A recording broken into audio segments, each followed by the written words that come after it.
Welcome to this edition of BSW Tech Dive. I am John Lynch, Director of Business Development for BSWUSA.com, Broadcast Supply Worldwide.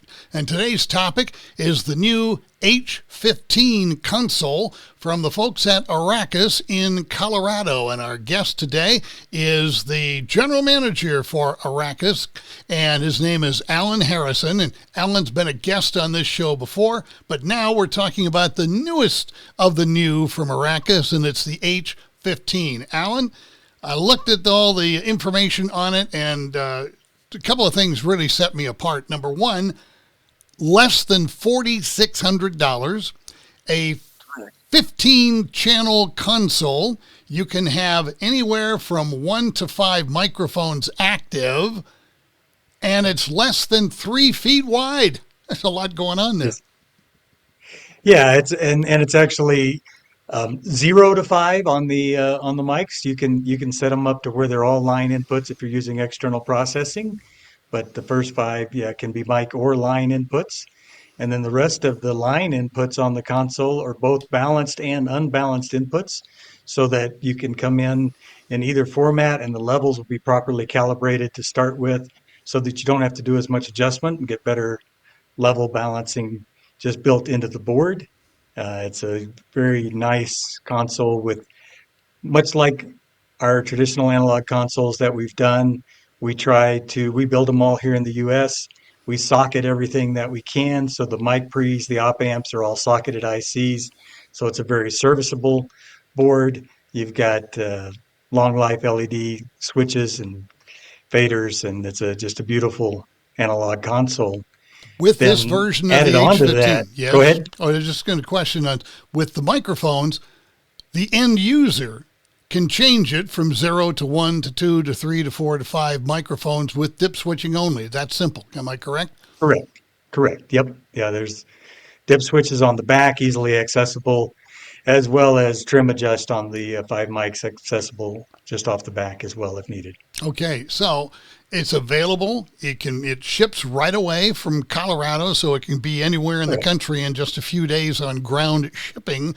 And what are some of the things that we'll see in the H-15 that we don't see in previous consoles? I wanted you to answer that here in a moment. But one thing I did catch that's very important, because I still get calls from engineers around the country, mostly who are my age, and wondered, where did the VU meter go? But you still have it. Yeah, it's still got your traditional analog VU meters. It's got a dual VU meter set up to where there are left-right meters for the program, and there's also left-right analog VU meters for the audition bus. So you've got dual bus VUs on it, so 4 total VU meters setting there. The other features that you have with this console that we don't have in our other smaller versions is you've got 2 mix minus buses. You have 2 phone input and outputs with the separate mix minus for them. You also have a Bluetooth module built in, so that the phone 2 can be a traditional external phone hybrid, or you can have a Bluetooth device coming in on that and tied in through that. You have a USB for playback and record for the 13th channel on it. And so you have lots of variety to what you can do with the board. You have a Q speaker built into the meter bridge, as well as external Q available. You have broadcast features like monitor mute, so that when your mic channel is turned on, then it will mute the monitor so that you don't get feedback coming back in due to that. You can select which mics are on that mute, so that you don't, if you've got a second studio, you can leave those to where they do not affect your monitor. So you have a couple of those features that are very radio specific. And one of the really cool things about the H-15 series, I mean, we've got the new look and things like that has been updated from the old ARC series. But the added thing that you have with this, it's got a built-in microprocessor, so that while it's a traditional analog console and does all the things that you would have there, with the processor, you can connect a PC to it, and you have the ability to come in remotely or from the software and turn channels on and off and put things bypass basically to a pre-fade level on a channel.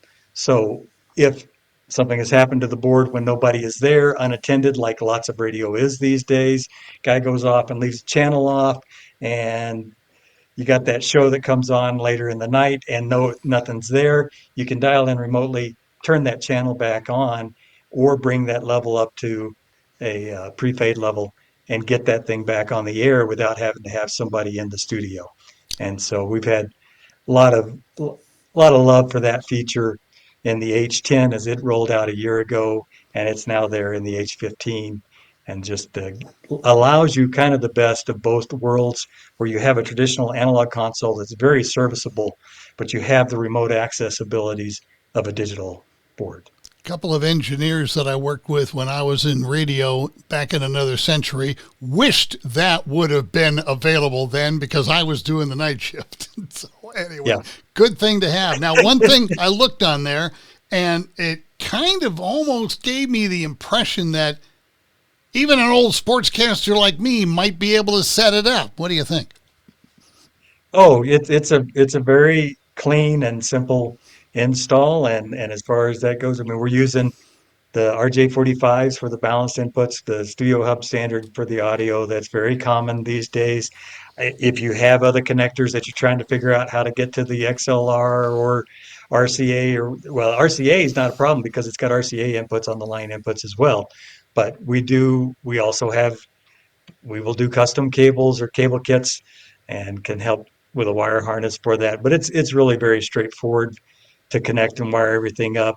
You got XLR balanced outputs for the program out, and it's XLRs on the mics, so RCAs for the unbalanced in, and RJ45s for the balanced audio in. It's a simple, clean setup. We're talking with Yes, Alan. we Yeah, will talk you through it, John. Even exactly. you can install this board. Well, now that's an important We do thing, though. recommend engineers. We love Yes, engineers, but absolutely. it's not Especially in my required. case, you would definitely recommend an engineer. But that's an important thing for people to understand, that, hey, if there isn't an engineer available to handle the install, you guys are available to help them talk it through it. And because it's simple for you and can be made understandable for the rest of us. In our customer service, we're here in Colorado. We've been doing this for 45 years. The guy who answers the phone for console support has been doing it for over 40 years. He spent years taking care of consoles out in the field, doing real radio, messing with antennas and transmitters and installing in studios, dealing with RF, dealing with all the fun things that you get to dealing with personalities, and we can step you through all the fun that you may have in getting a console up and running. With Alan Harrison of Arrakis, the general manager, and talking about the H-15 console, but also, Alan, as long as the company has been with BSW, which is many decades, you've also been very big in software for automation systems. Well, going back to the initial Digilink days and such, and there's been tremendous changes in that overall. Let's talk about software for a moment.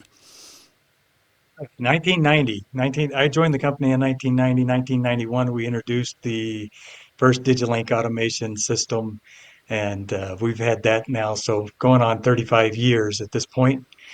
We have the current flavors are Apex, which is our satellite and hard disk automation, does live assist, will do 24/7 automation, can take in streaming sources, comes with a 16 by 3 matrix switch so that you can select multiple sources, switch them on and off of air, record things in the background, deal with all the satellite closures, ball games, everything for that, or dealing with just live remotes, bringing in remote feeds, bringing in all those things through the switcher, or it's mixing that with your hard disk audio for your songs and music and whatever other stuff you've got, audio from the console for a live feed, and building that all in with your spots and helping everybody keep making money and not always having to sit in the studio while you do it. There you So go. Mm-hmm.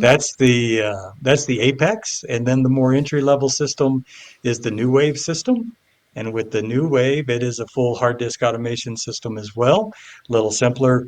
But each of them have a basic music scheduling built in, and will support streaming audio as well, where they spit out the title and artist information for RDBS text. So it's just good stuff, and trying to do anything we can to make radio easier for everybody. Let's do one key comparison between Apex and New Wave. What are the things or key things that Apex does that New Wave does not, which might help a customer decide which version to go with? Yeah, the key difference there would be, two differences. If you're going to do any source control to where you want to do ball games, satellite, FTP sites, any of those sorts of things, or time recording, or that all, you need the Apex system to do those things. And the other key component of the Apex software is the Apex. It comes in two varieties. There is a $5,000 buyout of the Plus system. There's a $2,700 of just the hard disk. But or the more common variety of it is the monthly subscription, and with that, you, for basically the support contract, you get the audio, you get the use of the software, and so that's one of the big keys to it.